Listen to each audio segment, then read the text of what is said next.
So Harold, the audience here is in between 18 and 45, right? Yeah. And Yeah. Great a lot demographic. of a great demographic, right? Yeah. Folks who are looking to level up after college, folks who are looking to level up, Mhm. after their first, second job, people are looking to get to another level in their salary so that they can take care of their family, use the money to accelerate the things that they have going on. Let's talk about you now. Obviously, Sure. you gave us the story on Mhm. getting into the tech space. You started off in the 1989. Matter of fact, I was just 6 years old, Harold.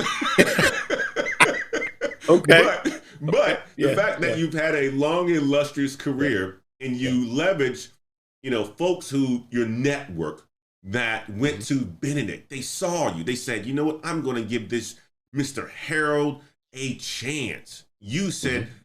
for giving me this chance, I'm always going to pay it back.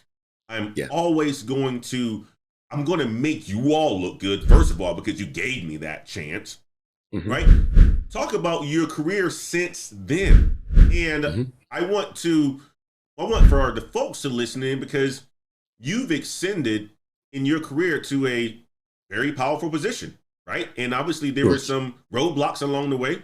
Talk about your Sure. career, some of the things that you've learned, and Yeah. ultimately where you got to that will give the audience a significant amount of information on how to guide their career. Mhm. Give us some stories. Give us some things that you've Sure. learned along the way that you don't mind sharing.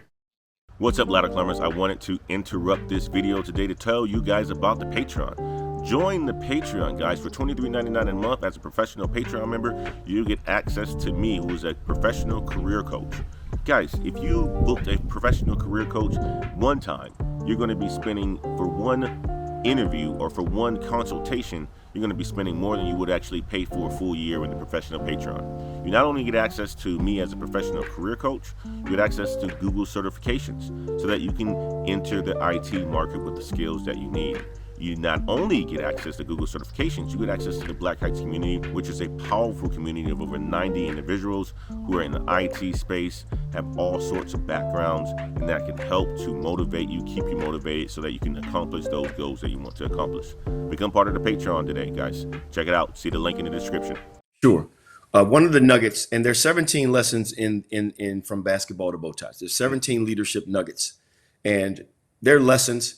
The thing about those lessons and those nuggets, AJ, is they are completely transparent and applicable to each and every reader differently. Mm. And the thing I love about this book that I'm so proud of through the editing, through the feedback, is we have created a story that intertwines all of those leadership nuggets and lessons, and part autobiographical and part culminating in this climactic story about loving service and being a kidney donor, living kidney donor that we'll get to. But one of the nuggets in there is the speaker does matter. Mm. The people you listen to immediately have an opportunity. You're either going to gravitate further to the speaker or you are going to move away from the speaker, and you're going to do that organically. You're going to do that organically. Most people know when they meet someone within the first 2 or 3 minutes, even less than that for some people, whether or not, you know what, this is somebody I'm going to listen to.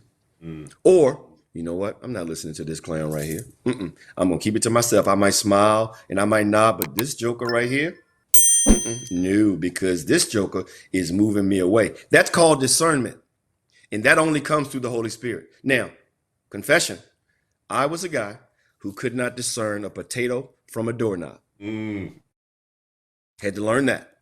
And I learned that through some of the people in my life. My wife has helped me understand what that looks like. Cynthia has, your aunt. She's helped me understand that. Pastor Jenkins has helped me understand the power of being able to discern and spirits. And when people come into your space, ooh, that spirit says, that person's not good for you. Mm. That person's not healthy for you. Boundaries, right?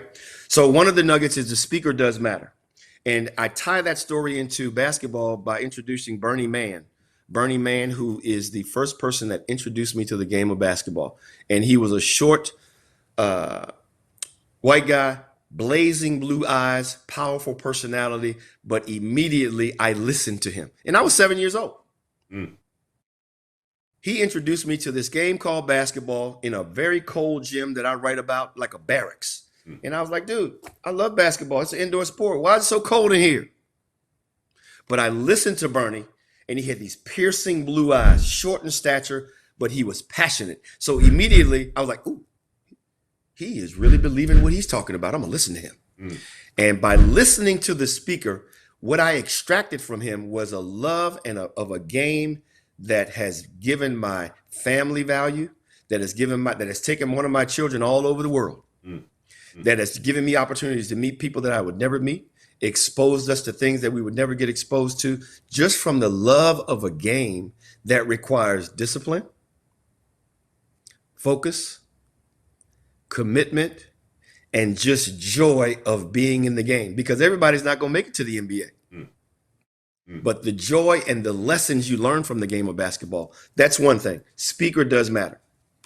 Second nugget that we write about in the book, one of the 17, is that you must endure. You must endure and you must persevere. And part of my journey through leadership and managing people is that I am not the old school parent, child manager, director, leader. I do not espouse to that. A lot of folks get caught into position, power, title, and that is built from an insecurity. When people use terms, this person works for me, or this team reports to me, or this group is under me, I automatically know through their dialogue and their language that they're operating from a paradigm that is parent-child. They don't have to even say it. I don't have to say anything. They use the language that tells me. One of the things that I love about Cynthia is she gives me stuff, and AJ, she's a whole lot smarter than I am, right? I take no credit. I just kind of learn through osmosis, right?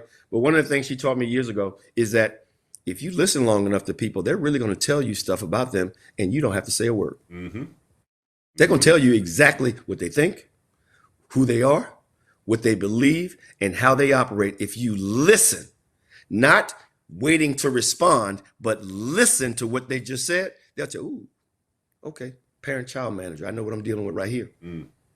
They're dealing with ego. They're dealing with position power. So I automatically know how I need to deal with them. And so for anyone that's aspiring to lead others, you must first serve what they have been called to do for you. Because they're not serving you. Your job is to serve them.